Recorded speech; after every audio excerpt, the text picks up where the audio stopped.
Yun mga abel, good afternoon sa inyong lahat. Yan, anong oras na ba? 5:45 na, yan. So tapos na tayo magpakain ng mga flyer natin at saka mga breeder natin mga abel. So ngayon, eto, pakita ko na sa inyo si kapatid ni 641, ayan. Wala na yung asawa niya, nakuha na po kaninang umaga mga abel sa nag-meet up kami sa may Quezon Road sa may McDonald. Ayan. Nag-toast din kasi yung kaibigan niya. Kaya nakipag-meet up na lang ako yan. Wala na yung kanyang asawa. Ando na sa Pangasinan mga abiel, oh. Ayan. Nakatayo na yung mga young bird natin. Then dito may papakita nga pala ako sa inyo. Ayan. So ngayon, ito yung sabi ko nga sa inyo, ang nangyari dito, yung isang anak ni Peter B at saka ni 227 line natin na Victor Lim, lagyan natin lights, yan. So ngayon, yung isang anak niya is hindi makalabas sa shell. Ngayon, yung ulo nasa nasa loob ng shell. Ngayon, ginawa ko kasi nga hirap na hirap yung makalabas pati yung sa may pusod. Ginawa ko, sinubukan kong tanggalin kasi hirap na hirap yung ibon o yung pinaka young bird. At siya, parang nangangayayat siya doon kasi hindi nga siya makalabas. Napasobrang dikit. Ngayon sinubukan ko siyang kunin, tinanggal ko. Nung tinanggal ko siya, sumisyap-syap na siya. Ngayon, ganitong oras din. Pagtingin ko ng mga bandang isang oras lang, yun nga, dead na siya, hindi na siya nahinga, hindi na siya sinubuan kasi dapat kasi yung kunyari example na lang kahapon napisa yung isa tapos siya may crack na siya, kaso yun nga nagtataka ako ba't hindi siya naalabas kaagad kagabi. Ngayon maghapon siyang nasa shell pa rin pero labas na yung katawan niya, yung pusod na lang at saka yung ulo niya nasa shell, kaya minarapat ko tanggalin. Ayun, hindi pala, kung hindi ko rin naman siguro tinanggal yun, mamamatay din yung ibon o yung young bird natin. Sa palagay nyo mga kabel, kung hindi ko tinanggal sa shell. Kasi labas na buong katawan niya. Pero yung may pusod niya, nakadikit yung shell. Tapos yung sa ulunan niya, parang nasa parang nasa, nakasumblero sa kanya, yung malaking shell. Ngayon, sinusubukan kong tanggalin, ayaw matanggal. So kaya ang ginawa ko, kasi kagabi hanggang ngayong hapon hindi siya maalis sa ganun, sinubukan kong tanggalin, ang dikit talaga, sobra. Ngayon pagkatanggal ko, okay naman siya, sumisyap-syap siya, maganda na yung balahibo niya, kaso nga lang ewan ko ba't nangyari. Siguro maselan tong babae na to, si 227. Eto, isa lang yung anak niyan. Ayan, oh. Kaya lang natin yan. Ibibisi natin yan na abuyog. Ayan. Magka-clutch na lang ulit tayo ng isa kasi plano rin natin mag-entry sa BBC OLR. Kaya kailangan natin mag-breed pa rin dito sa ibon na to. Siguro hindi muna natin babaklasin yan. Kita nyo yung hen, oh. Mukhang ang tapang. Kasi tingnan nyo yung pakpak niya nakaano na. Ayan, oh. Ayan, ayan. Isa. Ito talaga violent ito. Tong Peter B natin na to. Violent ito. Sanay na ako dito eh. Ito yung foundation bird natin. Ayan. Si Peter B. Sanay na ako diyan. Yun, bago pa lang kasi sa atin yun eh. Kaya hindi pa natin masyado kabisado. Ito talaga kahit anong gawin ko basta pag pinasok kong kamay ko gaganyanin yan. Yan, maikipag yan, bunong baraso sa akin, oh. Kita nyo, ang violento, oh. Oh, susubukan na lang kita, oh. Ganyan ang ginagawa ko sa kanya lagi, oh. Kasi kada lapit ko ginaganyan ako eh. Sanay na ako sa ibon na to. Sige na, tama na. Ayoko na, oh, namalo ka pa. Then ngayon nga mga abel, punta tayo sa taas.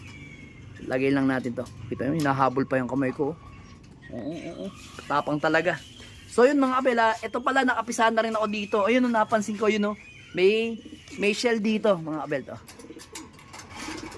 Tingnan natin kung ilan na napisahan yan. Ayan, may shell na, oh. Ayun. Ayun, oh. Ayun, isa pa lang. Ay, hindi na natin lalapitan, baka mamatay eh. Huwag na natin lapitan. Matapang din yan. Ayan, si 157 Vandenbroek natin na si Mr. David. Ayan. Matapang yan. Oh, ayan. Ito naman si, yan. Ito, lahi ito ng natin. Jansen President na may pasok na Peter natin, Peter C. So wala siyang pasok na B.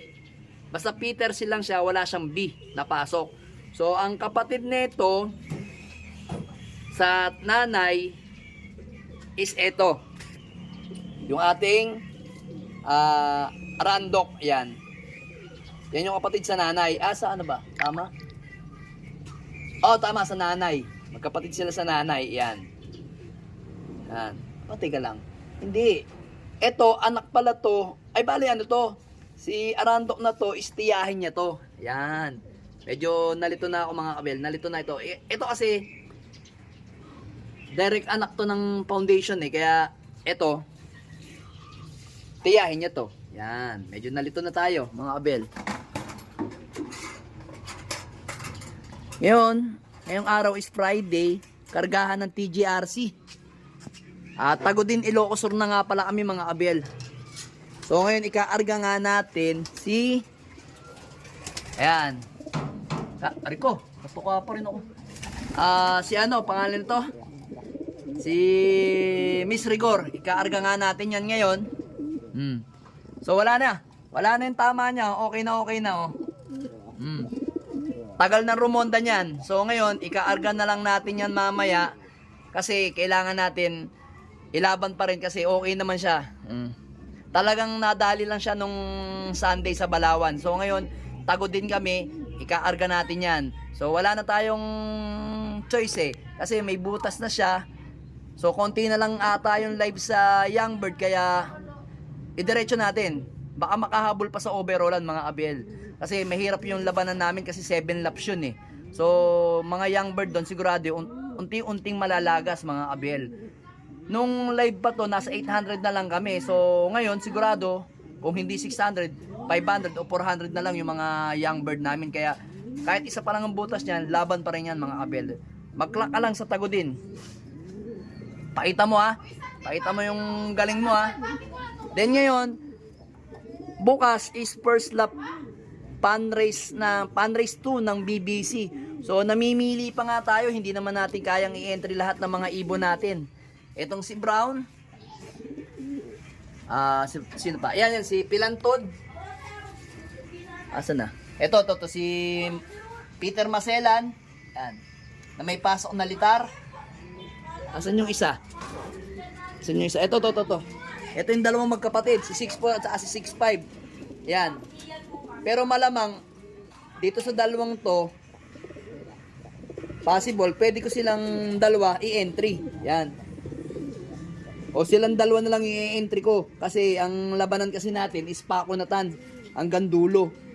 Hindi naman natin kailangan yung sobrang bilis na ibon. Kasi kung mabilis ang ibon, pagdating sa mga tiktikan, malalagas ka agad. So, ang kailangan natin is consistent bird. Kita nyo naman, ito si 6, sino ba si 6'4 sa inyo? Teka lang. Ito si 6'4. Yan. Ito si 6'5. So, magkamukha lang naman yan dalawang yan. Pero, siyempre, hindi natin alam yung lipad natin sa norte. Sa south pa lang natin nasusubukan yung lahi nito. Anak to ni Miss Peter. Tsaka ni 157 Vandenbroek ni Mr. David natin. Yan Kaya masusubukan yung mga ibon na yan ngayon. Nagdadalawang isip kasi ako dito. Asan na yun? Ito to kay Pula. Kasi ito, si Pula, i-entry natin yan sa All Bird, of Color, at saka Young Bird. Mga abel. So, 3 kategorya na ang papasukan yan. Then, ito si Pilantod is, nagdadalawang isip ako dito na ilaban dahil nga Pilantod siya, may iniinda siya. Yun ang isang naging problema natin. Mabilis naman siya, kaso, yun nga, may problema nga, yung paa niya. Ayan, kita nyo, until now, nakaupo pa rin siya, Ayan. Pero malay natin, kasi mabilis yan sayang. Ito namang isang to, okay din naman to. Mabilis din tong ibon na to. Kaso syempre, mas gusto ko yung consistent bird. Ayaw ko nang mabilis eh. Bahala na sa Batman mga kabel. Tingnan natin kung saan naabot yung pera natin pang entry sa mga ibon natin. Pero for the meantime, magkarga muna tayo sa TGRC sa Tagudin, Ilocos Sur. Alright, let's go!